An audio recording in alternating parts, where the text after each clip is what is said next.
The 10 most underrated American cars that made history. We all know the legends of American cars, Mustangs, Corvettes, and Chargers. But what about the cars that flew under the radar? The ones that redefined the game? The cars that defied the odds, broke the rules, and left a legacy no one talks about? From bold innovations to jaw-dropping performance, we're counting down the 10 most underrated American cars that made history. And wait until you see the number 1 spot. It's a total game changer. Let's dive in. Number 10. The 1962 Pontiac Grand Prix. Let's kick things off with one of the most remarkable and underrated cars in American history, the 1962 Pontiac Grand Prix. Often overshadowed by the muscle cars that came after it, this vehicle deserves its place among the greats. Why? Because it combined performance, luxury, and innovation in a way that set the stage for Pontiac's future success. First, let's talk about what made this car such a standout. Introduced on September 21, 1961, the Grand Prix marked Pontiac's first real foray into the performance luxury segment. Priced at $3,490 back then, equivalent to about $35,153 today, it was the most expensive two-door hardtop in Pontiac's lineup. But it justified every penny with its advanced features and bold design. Now, what powered this beauty? The standard engine was a robust 389 cubic inch V8 delivering 303 horsepower and 10.25 to 1 compression, paired with a 4-barrel carburetor. For those who craved even more performance, there were optional upgrades. The 389 tri-power engine with 3 2-barrel carburetors cranked out 348 horsepower, while the top-tier 421 Super Duty V8 offered a jaw-dropping 405 horsepower. And let's not forget the transmission choices. A 3-speed manual came standard, but most buyers opted for the smooth $231 Hydra-Matic automatic transmission. So what about the torque? With the standard 389 V8, you got around 430 pound-feet of torque, giving the car incredible acceleration and passing power. The more powerful 421 engines pushed torque even higher, making this car a real threat when it came to street performance. In March 1962, Car Life magazine tested a Grand Prix equipped with the 421 Super Duty engine, a 4-speed manual, and a 3.42 rear axle. The result? A quarter-mile time of just 14.3 seconds at 103 miles per hour, with the engine roaring at 5,800 RPM. For its time, this was sensational, and cemented the Grand Prix's reputation as a powerful machine. But horsepower and torque aren't the only standout features of the 1962 Grand Prix. The design was equally noteworthy. Built on the smaller and more agile Catalina Sport Coupe platform, the Grand Prix featured a 3-inch shorter wheelbase than the Bonneville, making it more nimble. Pontiac opted for a minimalist approach to exterior styling, with less chrome than the Catalina, giving it a clean and sporty look. Inside, the focus was on luxury and functionality. Bucket seats upholstered in Morocide vinyl, a chrome center console with a floor shifter, and a tachometer gave the interior a sophisticated yet performance-oriented feel. Did the Grand Prix prioritize comfort over speed? Not at all. It included a floor shifter and a locking storage bin, features that screamed performance without sacrificing luxury. Plus, the rear seat had a folding center armrest and built-in speaker grille, making it just as comfortable for passengers as it was for the driver. Pontiac was blending high performance with high comfort, in a way that few cars at the time could rival. But wait, there's more. Pontiac also equipped the car with padded instrument panels, a deluxe steering wheel, and nylon loop blend carpeting that covered the floor and lower door panels. Every detail was designed to elevate the driving experience. What about the wheels? One of the most iconic features was Pontiac's 8-lug aluminum wheels. While these were an extra cost option, it's rare to see a 1962 Grand Prix without them today. They not only added to the car's visual appeal, but also improved braking performance. But how many of these beauties were sold in their debut year? The answer is around 30,000 units, a respectable number for a car in its class. While it didn't outsell its primary competitor, the Ford Thunderbird, the Grand Prix succeeded in establishing Pontiac's reputation for blending performance with luxury. The Grand Prix's base 303 horsepower engine provided plenty of power for most drivers. But the real showstoppers were the high-performance options. The 348 horsepower tri-power V8 offered thrilling acceleration, while the 405 horsepower 421 Super Duty engine made it a true beast on the road. Imagine driving one of these back in 1962. This was the pinnacle of American automotive engineering at the time. And what about its legacy? The 1962 Grand Prix set the tone for Pontiac's future. It introduced features that would become staples of the brand, such as a focus on performance-oriented luxury and bold styling. Over the years, the Grand Prix evolved through 8 generations, eventually becoming a 4-door sedan before its production ended in 2008. But for many enthusiasts, the 1962 model remains the most iconic. Today, a well-maintained 1962 Grand Prix is a prized collector's item, a testament to Pontiac's ingenuity and vision. This was a car that appealed to a specific type of buyer, those who wanted luxury and performance without compromise. And while it may have been overshadowed by other vehicles in terms of popularity, the 1962 Grand Prix still holds a special place in automotive history. Whether you're a fan of muscle cars or classic American cruisers, the Grand Prix deserves your admiration. Number 9. The 1964 Mercury Super Marauder. Now, if you are someone who admires cars that bring power, style, and exclusivity together, then the 1964 Mercury Super Marauder should be on your radar. Released in 1964, this classic sedan was a product of Mercury's effort to push the boundaries of luxury and muscle car performance during the height of the American automobile industry's golden age.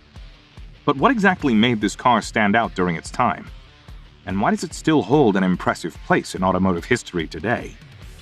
The Mercury Super Marauder boasted a performance-driven 390 cubic-inch V8 engine, delivering a solid 300 horsepower and 427 pound-feet of torque. This engine was designed to offer both power and smoothness, making it an excellent choice for enthusiasts seeking a mix of performance and refinement. But wait, was that all the Super Marauder had under the hood? Not quite. There was also an optional 427 cubic-inch V8 engine, which pushed the power to an astonishing 425 horsepower, making it one of the most powerful engines available in American cars at the time. How about the driving range? The Super Marauder wasn't just about muscle. It was practical for its era, too.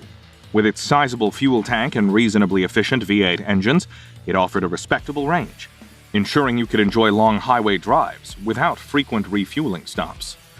So, how did the Super Marauder combine such strength with elegance? The key lies in the impressive engineering and meticulous attention to detail that Mercury dedicated to its design. In terms of price, the Mercury Super Marauder was a high-end model, retailing for about $4,300 when it was first released, which would be roughly $40,000 today when adjusted for inflation. With a production run of just around 2,200 units, the car's rarity further emphasizes its place as an underrated gem in American automotive history. Today, collectors are willing to pay upwards of $50,000 to $70,000, depending on the condition and originality, reflecting its desirability in the classic car market. When you consider the high price tag for a car of its time, it's clear that the Super Marauder was not just another run-of-the-mill sedan. It was a premium vehicle with a serious performance edge. And today, despite its limited production, it's still an affordable option for those looking for a rare, powerful classic car. The interior of the 1964 Super Marauder was nothing short of luxurious for its time. Mercury ensured the cabin featured premium materials, like high-quality leather upholstery and wood grain accents. The dashboard was elegantly designed with an intuitive layout, featuring a full complement of gauges and controls that were easy to read and operate. Comfortable seating for up to 5 passengers made it a perfect choice for those who wanted a family-friendly yet performance-oriented car. Now what about the exterior? The design of the 1964 Mercury Super Marauder was bold and commanding. Its long, sleek body lines and signature grille set it apart from the competition. The addition of chrome accents and optional wire-spoke wheels added an extra touch of class. The car's aerodynamics were ahead of their time, contributing to its performance and stability at higher speeds. Let's not forget the standout features that truly made this car shine. The Super Marauder offered advanced options like power steering, power brakes, and even air conditioning, luxuries that were not standard in many cars of the time. Additionally, it featured Mercury's unique Marauder trim that emphasized a sporty and elegant look, giving it a distinct identity within the Mercury lineup. Lastly, the driving experience. The Super Marauder delivered exceptional ride quality with its advanced suspension system, providing a smooth and comfortable drive even on rough roads. So what makes the Mercury Super Marauder so underrated? Despite its incredible performance, luxury, and rarity, it often gets overlooked when compared to other iconic muscle cars from the 1960s. While cars like the Ford Mustang or the Chevrolet Corvette steal the limelight, the Super Marauder holds a special place in the hearts of those who know its true value. It's a car that blends performance, luxury, and rarity in a way that few others can match, making it an undisputed treasure in American automotive history. Number 8. The Cadillac XLR. Next, we have a car that truly deserved more recognition. The Cadillac XLR, an engineering marvel and a testament to American luxury and innovation. Produced between 2004 and 2009, this two-seater luxury roadster was a statement. Ever wondered what happens when Cadillac decides to add luxury to Corvette DNA? The XLR answered that question in the most elegant way possible. Starting with its performance, the XLR came equipped with a 4.6-liter Northstar V8 engine, delivering an impressive 320 horsepower and 310 pound-feet of torque in its standard version. For those craving even more power, the XLR-V, a high-performance variant, raised the stakes with a supercharged Northstar V8, producing 443 horsepower and 414 pound-feet of torque. With this engine, the XLR-V could sprint from 0 to 60 miles per hour in just 4.6 seconds. A remarkable feat for a luxury roadster. But what made this car stand out beyond its engine? The XLR shared the Y-body platform with the Chevrolet Corvette, but offered its own unique flavor. It featured a retractable hardtop that seamlessly transformed the car from a coupe to a convertible in just seconds. And speaking of transformations, how often do you see a luxury roadster boasting near-perfect 50-50 weight distribution and magnetic ride control for enhanced ride quality? Now let's talk about its interior. Pure opulence. Designed with an attention to detail that rivaled the best luxury cars of its time, the cabin featured Bulgari-designed instruments, a premium Bose audio system, and heated and cooled leather seats with memory settings. The interior trims combined wood and aluminum elements, creating a sleek and modern atmosphere. Isn't that a cabin you'd want to sink into for a long, luxurious drive? Now, the XLR didn't just look good, it was smart, too. It debuted Cadillac's radar-based adaptive cruise control, a first for the brand. Other standout features included a head-up display, a touchscreen GPS navigation system, and adaptive xenon headlights. With safety in mind, it came equipped with stability control, anti-lock disc brakes, side airbags, and rear parking sensors. Even today, those features are impressive. But are you wondering how rare these gems are? Well, over its production run, only 15,460 units were built. Compare that to more ubiquitous luxury cars and the XLR's exclusivity becomes clear. And what about pricing? Back in 2004, the base XLR started at $75,385, climbing to $86,215 by 2009. Adjusted for inflation, that's equivalent to over $120,000 today. The high-performance XLR-V started at $97,485, equivalent to nearly $147,000 in today's money. For a car with this level of craftsmanship and performance, those figures speak volumes about its value. Plus, the XLR wasn't just about speed and luxury, it was about making every detail count. Limited edition trims, such as the Platinum Edition and Alpine White Edition, emphasized its exclusivity. The Platinum Edition, for instance, added refined wood and metallic interior accents, distinctive paint options, and premium badging. Meanwhile, the Alpine White Edition stood out with a crisp color scheme, a chrome grille, and chrome wheels. Now, curious about its ride quality? The magnetic ride control system ensured a smooth and responsive driving experience. Using magnetoreological fluid, the suspension adjusted in real time to road conditions, providing both comfort and precision. Whether cruising down highways or navigating winding roads, the XLR offered a ride like no other. To sum it up, the Cadillac XLR combined the soul of a Corvette with Cadillac's signature luxury. It was indeed a blend of performance, innovation, and exclusivity. Today, the XLR remains one of the most underrated American cars ever produced. With its rarity, standout features, and timeless apparel, it's a car that deserves to be celebrated as a true icon. Number 7. The 1969 Chevrolet Corvette L88. Now this beauty stands as a testament to Chevrolet's bold engineering and racing aspirations. The 1969 Chevrolet Corvette L88 is often considered one of the most underrated American classic cars in history, and for good reason.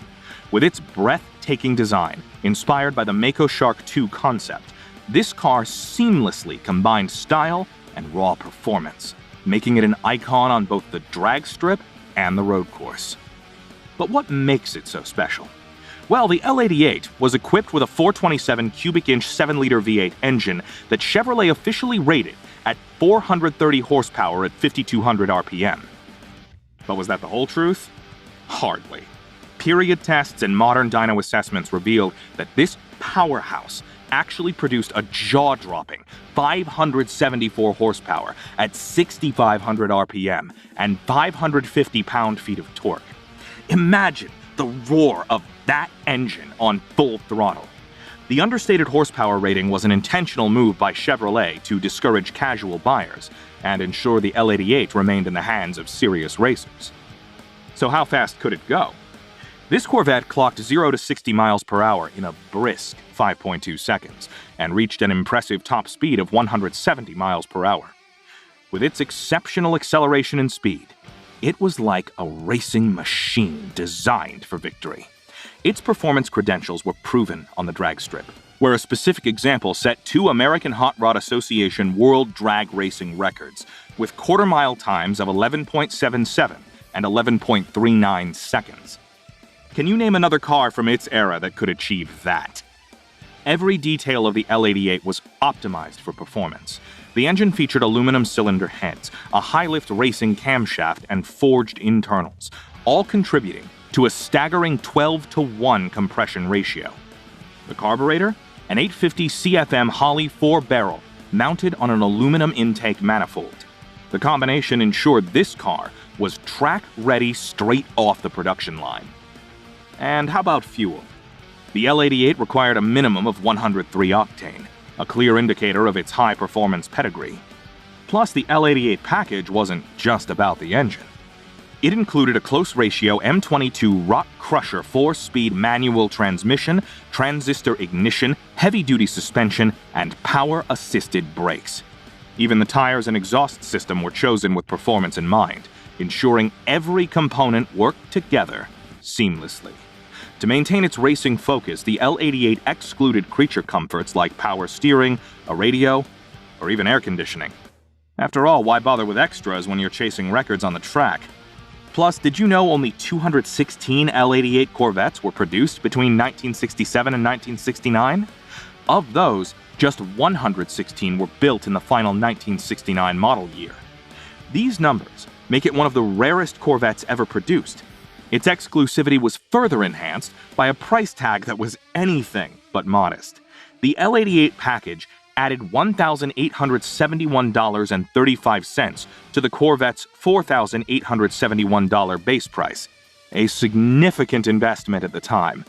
Today, collectors pay millions for well-preserved examples, a testament to its enduring value.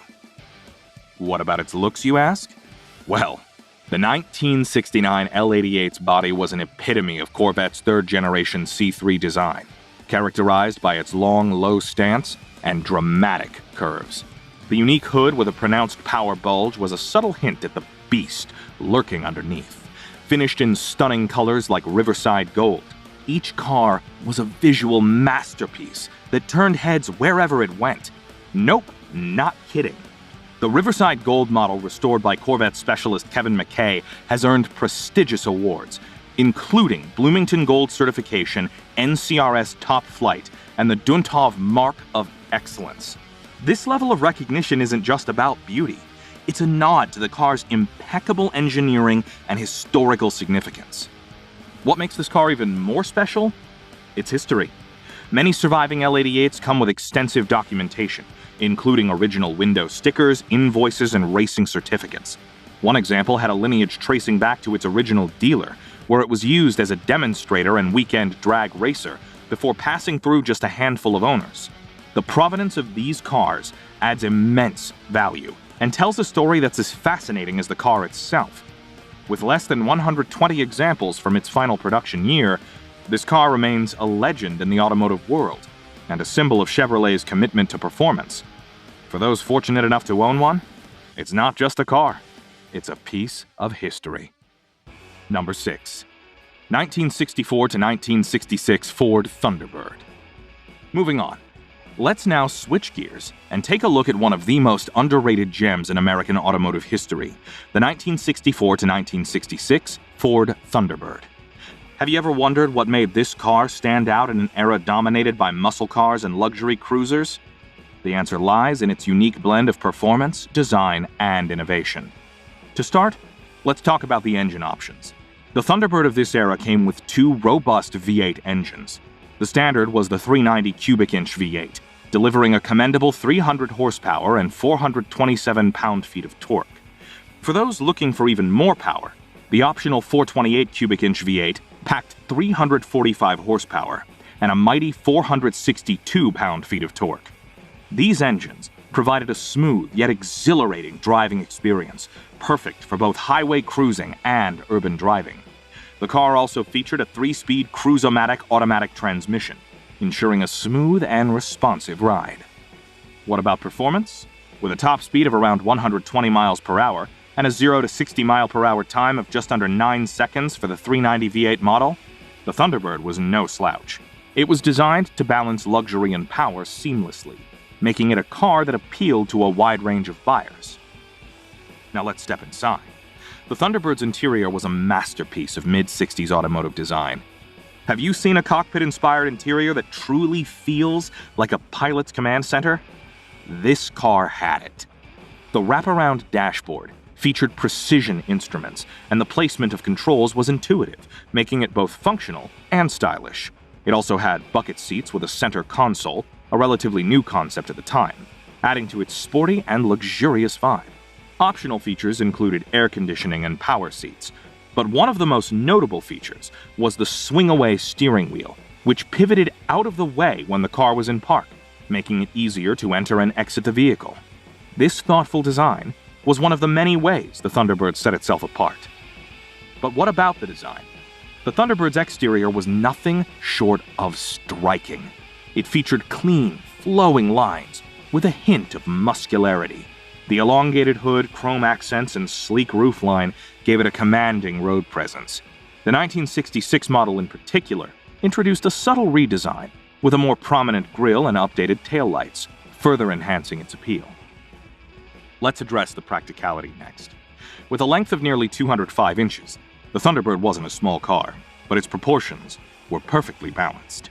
It had ample trunk space, making it ideal for road trips, and its suspension system offered a smooth ride, even on less than perfect roads. And how many of these beauties were made? Over these 3 years, Ford built more than 236,000 units, with the 1964 model accounting for over 92,000 of those. While these numbers aren't small, they're modest when compared to other Ford models, which is part of what makes the Thunderbird from this era feel exclusive today. However, despite its impressive production numbers, it somehow flies under the radar today, overshadowed by more mainstream classics of the era. Let's talk money. When it was new, the Thunderbird had a starting price of around $4,500 depending on the trim and options, a premium price for the time, but worth every penny given its features. Today you can find well-preserved examples, ranging from $15,000 to $40,000, depending on the condition and originality. Considering its historical significance and engineering, that's an absolute bargain in the world of classic cars. One question that often arises is what made the Thunderbird so innovative? Well, aside from the swing-away steering wheel, it featured sequential turn signals, a first in the industry. These lights not only looked cool, but also enhanced visibility and safety. Add to this the availability of disc brakes, and you have a car that was as advanced as it was stylish. Finally, let's highlight its place in history. The 1964 to 1966 Thunderbird marked the transition from the earlier personal luxury car era to something more performance-oriented. It bridged the gap between luxury and sportiness, offering something unique to its owners. Its combination of power, style, and innovation makes it one of the most underrated American cars ever made. In terms of historical impact, the Thunderbird made quite a splash in popular culture. It was featured in the films and television shows that cemented its status as an icon. For instance, the 1964 Thunderbird appeared in Thelma and Louise, becoming synonymous with adventure and rebellion. It was also a staple in the series Highway Patrol, and made appearances in other period-specific shows and movies, showcasing its timeless appeal. So why is the 1964 to 1966 Ford Thunderbird considered underrated? It might be because it existed in a unique niche, blending luxury and performance in a way that few other cars did. It wasn't just a sports car, nor was it purely a luxury vehicle. It was something in between, making it hard to classify, but impossible to ignore. Number 5. The 1965 to 1968 Buick LeSabre. Now, the 1965 to 1968 Buick LeSabre might not always make it to the headlines when discussing classic American cars, but it's definitely one of the most underrated models in history. So what makes the Buick LeSabre stand out among the sea of iconic American cars from the 60s? For starters, the 1965 to 1968 LeSabre offered an impressive combination of power and luxury at a price that was within reach for many buyers back then. The starting price for the 1965 model was around $3,000, making it affordable compared to other cars of its class. Adjusted for inflation, that's roughly $27,000 in today's money. Still a great deal for a car that delivered on performance and comfort. Now, let's talk performance. The LeSabre came with a 401 cubic inch V8 engine, generating an impressive 325 horsepower and 445 pound-feet of torque. The engine was mated to a 2-speed automatic transmission, allowing for a smooth, yet powerful driving experience. The sheer torque meant it could accelerate with ease, making it perfect for those who enjoyed a little punch in their driving. When you think about range, the LeSabre didn't disappoint either. With a fuel tank capacity of 22 gallons, it had the ability to go long distances, making road trips comfortable and convenient. The car's efficiency also ensured that it didn't need to stop at every gas station, and it could cruise for hours without hesitation. What was also remarkable was its interior. Buick made sure to focus on providing a luxurious feel, and the LeSabre's interior truly reflected that. With its spacious cabin, the car comfortably seated up to 6 passengers. The leather upholstery was soft and plush, offering a level of comfort not always found in cars of this era. You also had a full range of options in terms of trim, including power windows, power seats, and an advanced, for its time, stereo system. The dashboard design was sleek and stylish, offering a driver-friendly experience with easy-to-read gauges and controls. Now you might be wondering, what set the LeSabre apart from other full-size sedans of its time? Well, it was all about the details. Buick's attention to comfort, handling, and performance made the LeSabre a standout choice. The suspension system was designed to offer a smooth, cushioned ride, whether you were driving on highways or rougher roads. The power steering and power brakes gave drivers effortless control, while the overall design of the car, with its bold lines and distinctive Buick grille, made it instantly recognizable. By the end of the production run in 1968, Buick had built over 900,000 LeSabres. That's a huge number, indicating just how popular this model was. But it doesn't always get the credit it deserves when we talk about legendary American cars from the 60s. It was a massive success for Buick, but it's often overshadowed by other muscle cars and iconic models from that era. Still, the LeSabre made history with its ability to combine powerful performance with a luxurious driving experience. The 1965 to 1968 Buick LeSabre was built to last, and served as a perfect example of mid-century American automotive excellence. When it comes to engines, the 401 cubic inch V8 was the standout, but did you know there were additional engine options available too? The LeSabre was offered with a smaller 300 cubic inch V8 for those looking for a more economical choice. The larger 401 V8, however, was the engine that truly defined the LeSabre's character, delivering incredible acceleration and unmatched smoothness. In terms of power, it's easy to forget just how impressive 325 horsepower was back in the mid-60s, especially when you consider that it competed with much more expensive luxury sedans, and even some performance cars. The torque at 445 pound-feet allowed the car to really deliver when it came to passing power, making highway driving incredibly enjoyable. So how does the 1965 to 1968 LeSabre hold up today? If you look at its current market value, you'll find that the LeSabre remains a relatively affordable classic. Depending on the condition, you can find one for anywhere between $10,000 and $30,000, which makes it a great option for collectors looking for an underrated American classic with strong historical significance. What about today's technology and comfort? Well, it's worth noting that the LeSabre was ahead of its time in many respects. The suspension system, as well as the overall comfort of the ride, was a key selling point, and it made the car suitable for long trips. Combine that with a spacious interior, excellent ride quality, and powerful engine options, and you start to realize why the LeSabre should have earned more attention than it did. In conclusion, the 1965 to 1968 Buick LeSabre is one of the most underrated American cars that helped shape the automotive landscape of its era. It offered a well-rounded package of performance, luxury, and style, and even today, it stands as a testament to Buick's commitment to building quality, reliable cars. From its smooth ride to its powerful V8 engine, the LeSabre was ahead of its time in many ways. And for those looking for a classic car with real substance, it's a model worth considering. Number 4. The 1965 to 1966 AMC Rambler Classic. Anything that was considered classic in the 1960s definitely deserves a second look, and the 1965 to 1966 AMC Rambler Classic is no exception. This car, often overlooked in conversations about American automotive history, is one of the most underrated vehicles that helped shape the muscle car era. Why is it underrated, though? Let's break it down. First, the price tag. When it debuted, the AMC Rambler Classic was priced at an affordable $2,200, which was considered budget-friendly for most car buyers in the mid-1960s. Adjusting for inflation, that would be roughly $18,500 today, a price point that's extremely competitive for what the Rambler offered. In an era when many families were seeking a car that was practical yet stylish, the Rambler Classic struck that perfect balance. Today, you can find a well-preserved model for anywhere between $10,000 and $20,000 depending on its condition. A solid price for a car that still offers incredible performance and style, don't you think? So what was under the hood? The 1965 to 1966 Rambler Classic was available with a variety of engine options.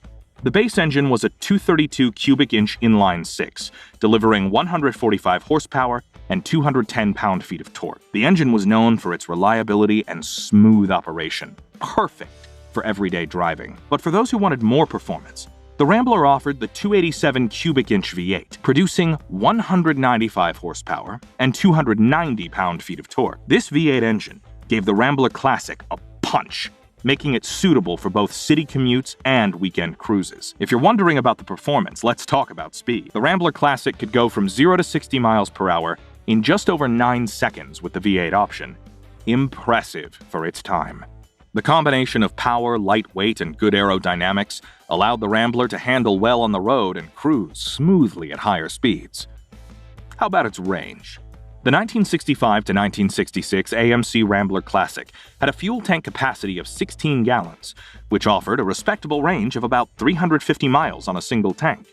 This made it an excellent choice for longer road trips, especially with its comfortable ride and practical features. Given that gas prices were lower back then, the Rambler was a car that could go the distance without requiring constant refueling, making it an even more attractive option for families and those who needed a reliable, economical car. Inside the cabin, the Rambler Classic offered a spacious and comfortable interior.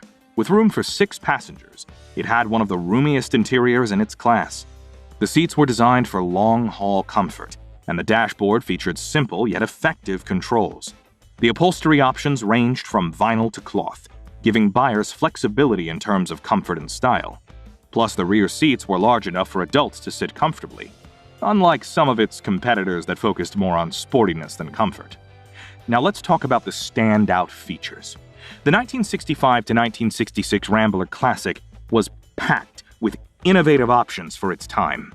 It featured reclining front seats, power steering, and an optional air conditioning system, which was a luxury in those days. With a design that was both sleek and functional, the Rambler Classic had a timeless appeal that continues to captivate collectors today. The exterior design was elegant, with smooth lines and a muscular stance. AMC understood that style was just as important as substance. Now, One of the most interesting aspects of the Rambler Classic is how well it was received when it was first released. Even though it wasn't considered a high-performance vehicle like some of the other American muscle cars, it performed exceptionally well in sales. AMC produced over 200,000 units of the Rambler Classic between 1965 and 1966, proving that people appreciated the car's blend of style, performance, and practicality. Today, it's considered a rare gem, with well-preserved models becoming highly sought after by car enthusiasts. The total production numbers highlight just how much of an impact this vehicle made in its era, and the driving experience, smooth and stable. The Rambler Classic came with a 3-speed manual transmission as standard, but buyers could opt for a 3-speed automatic or a twin-stick overdrive manual, offering more flexibility for different driving preferences. The car's handling was predictable and composed, even by today's standards for mid-sized sedans. How about the value it provided? The Rambler Classic offered a balance of affordability, practicality, and style. It was a car that could be everything to everyone. A family vehicle, a commuter car, and even a weekend cruiser with the right engine choice. Isn't that versatility worth celebrating? Lastly, let's talk about why this car deserves to be on the list of the most underrated American cars in history. The 1965 to 1966 AMC Rambler Classic didn't just meet expectations. It exceeded them in many ways. It helped pave the way for American sedans that combined performance with everyday usability. Today, it's a car that still holds a lot of love from classic car collectors. People recognize it as an unsung hero of its time. A car that deserved more attention than it got back in the day. Number 3. The 1968 to 1969 Ford Ranchero. Next up, let's shift our focus to one of the most underrated American vehicles that made a lasting impression. The 1968 to 1969 Ford Ranchero. This model wasn't just a pickup. It was a symbol of innovation, blending the practical utility of a truck with the sleek design of a sedan. What made the Ranchero special was its ability to offer the comfort of a car with the workhorse capabilities of a truck. During these 2 years, Ford delivered a versatile ride that hit all the right notes for performance, design, and functionality. The Ford Ranchero's design in 1968 and 1969 saw a significant evolution. Ford went bigger and bolder with these models, making them the largest version since the full-sized 1959 Ranchero. The body was more angular and modern, sporting a horizontal grille and the now iconic quad headlamps that were becoming popular across the auto industry. Under the hood, the powertrain options were varied and exciting. Buyers could choose from a range of engines that catered to all kinds of driving needs. The base model featured a 250 cu and 4.1-liter inline-6 engine, delivering 155 horsepower, perfect for everyday driving and light hauling. But for those craving more power, Ford offered an array of V8 options, including the 289 cu and 4.7-liter V8, the 390 cu and 6.4-liter V8, and the 428 cu in 7-liter Cobra Jet V8. The latter was a standout, boasting an impressive 335 horsepower.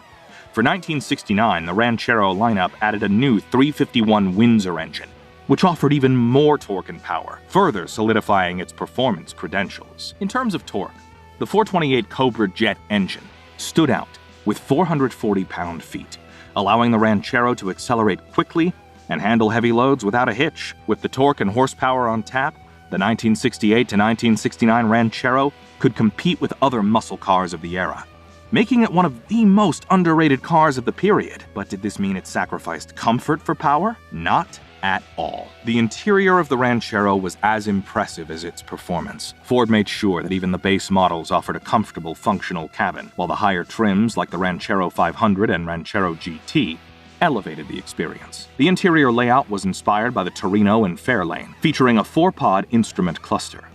This not only gave it a unique, stylish look, but also ensured that drivers had easy access to essential information. There were also options for bucket seats, a center console, and an AM/FM radio. The Ranchero GT trim took things up a notch, offering sports-oriented touches like a tachometer and additional sporty features that made it stand out from other cars in its class. The cabin was roomy, with ample space for passengers, and Ford offered some upmarket options like air conditioning and power windows, making this car feel like a luxury vehicle, despite its truck-like roots. Now, when you talk about a vehicle that was both practical and high-performing, it's hard to overlook the Ford Ranchero. It was a machine built to do the work, but do it with style. The truck bed, while a functional addition, was designed with a sleek, well-integrated look, ensuring that the Ranchero didn't sacrifice aesthetics for utility. Whether you were hauling a load of wood, taking it on a road trip, or just cruising around town, the Ranchero was versatile and reliable. And here's something that may surprise you. Despite its large presence,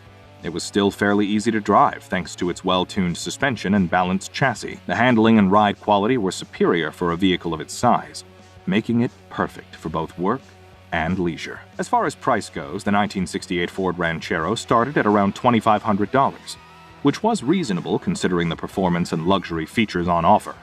Fast forward to today, and finding a well-maintained model in good condition can cost anywhere between $15,000 to $30,000, depending on the specific model and condition. That's a testament to how desirable the Ranchero has become among collectors. The Ford Ranchero was not just an ordinary utility vehicle. It was a pioneer in merging style, performance, and utility. Its influence reached far beyond its production years, with a direct competitor emerging in 1959, the Chevrolet El Camino, showing that the Ranchero had set the stage for future American coupe utilities. Over the years, the Ranchero has gained more recognition and appreciation, even though it remains somewhat underrated in comparison to other muscle cars of the time. In total, over 500,000 units were built during its production run, and while not all of them were as powerful or loaded with features as the 1968 to 1969 models, these specific years are considered some of the best in the Ranchero's history. The standout features of these models included the bold new exterior design, the range of powerful engine options, and the comfortable, well-equipped interior that gave buyers the best of both worlds. Ford didn't just give you a car with a truck bed. They gave you a muscle car with the functionality of a pickup. And for anyone who appreciated performance with practicality, the Ranchero was a clear choice. If you ever get the chance to experience one, you'll understand why it's earned a spot as one of the most underrated American cars in history. Number 2. The 1976 to 80 Dodge Aspen Plymouth Volare. The world was not ready for the brilliance of the 1976 to 80 Dodge Aspen and Plymouth Volare when they first rolled off the production line. Released during a time of rapid shifts in the automotive market, these cars quickly became a symbol of affordable American engineering that combined practicality with performance. For many years, these models flew under the radar, overshadowed by larger muscle cars and iconic American classics, but they have more than earned their place among the most underrated American cars in history. What made them stand out? Let's take a closer look. The Dodge Aspen and Plymouth Volare were both built on the same platform, marking a significant moment in automotive history as Chrysler moved toward more compact, economical vehicles in response to the oil crisis. At their core, these cars offered great value, while still packing impressive power. The Aspen and Volare were offered in a variety of trims, giving buyers plenty of choices. You could opt for a simple sedan, a station wagon for the family, or a sportier coupe model, making these cars versatile enough for many different lifestyles. Under the hood, the Dodge Aspen and Plymouth Volare were powered by a range of engines that catered to different driving preferences. The base model came equipped with a 3.7-liter slant-6 engine, offering 105 horsepower. While this may seem modest by today's standards, the 6-cylinder engine was well regarded for its reliability and fuel efficiency during a time when gas prices were on the rise. But for those craving more power, a 5.2-liter V8 engine was available, pushing out 150 horsepower and providing plenty of torque for smooth cruising. If you were looking for something even more powerful, the 5.9-liter V8 engine offered 185 horsepower, which gave the Aspen and Volare more muscle without compromising on everyday usability. Speaking of torque, the 5.9-liter V8 engine in the higher-end models offered 275 pound-feet of torque, which meant these cars had the low-end grunt to get going quickly. Whether you were pulling out of a tight spot or merging onto the highway, the Aspen and Volare had the power needed to handle it effortlessly. What made the Dodge Aspen and Plymouth Volare stand out was not just the engine options, but the innovation that went into their design. The cars featured unibody construction, a relatively new concept for the time that made them lighter and more rigid than traditional body-on-frame designs. This led to better handling and a more comfortable ride, making them ideal for daily commutes or long road trips. In fact, the ride quality of these cars was often praised for being smooth and quiet. a testament to Chrysler's focus on creating a comfortable driving experience. Inside the cabin, the Aspen and Volare offered a range of amenities that were ahead of their time. The interior was spacious, with ample room for both passengers and luggage, making these cars perfect for family road trips. The dashboard featured easy-to-read gauges, and the controls were intuitive, putting the driver in control without any confusion. Buyers could opt for a variety of trim levels that included vinyl or cloth upholstery, with more premium options offering plush seating and extra touches like wood paneling on the dashboard. For a car in this price range, the attention to comfort was a pleasant surprise. In terms of total production, Chrysler manufactured over 1.5 million units of the Dodge Aspen and Plymouth Volare during their 4-year run, indicating that these cars were well received by the public. The production numbers were high, but despite their success, they often flew under the radar when compared to more iconic models of the era. This is where the underrated label comes from. When you look at the total number of vehicles produced, these cars were hugely influential in keeping Chrysler competitive during a challenging time for the American auto industry. When it came to pricing, the Dodge Aspen and Plymouth Volare were both very affordable options for families. In 1976, the base price of the Dodge Aspen started at just $2,800, making it an attractive option for buyers looking for a budget-friendly car. Adjusted for inflation, this would be roughly $12,500 today, which is incredibly competitive for a car with this level of performance, comfort, and versatility. Even today, the Aspen and Volare can be found for relatively low prices in the classic car market, making them an appealing option for those looking for an underrated gem to restore or add to their collection. What about now? How do these cars hold up in today's classic car market? Well, it's safe to say they've gained the recognition they deserve in recent years. The Dodge Aspen and Plymouth Volare are now viewed as overlooked icons, often appreciated for their combination of utility and performance.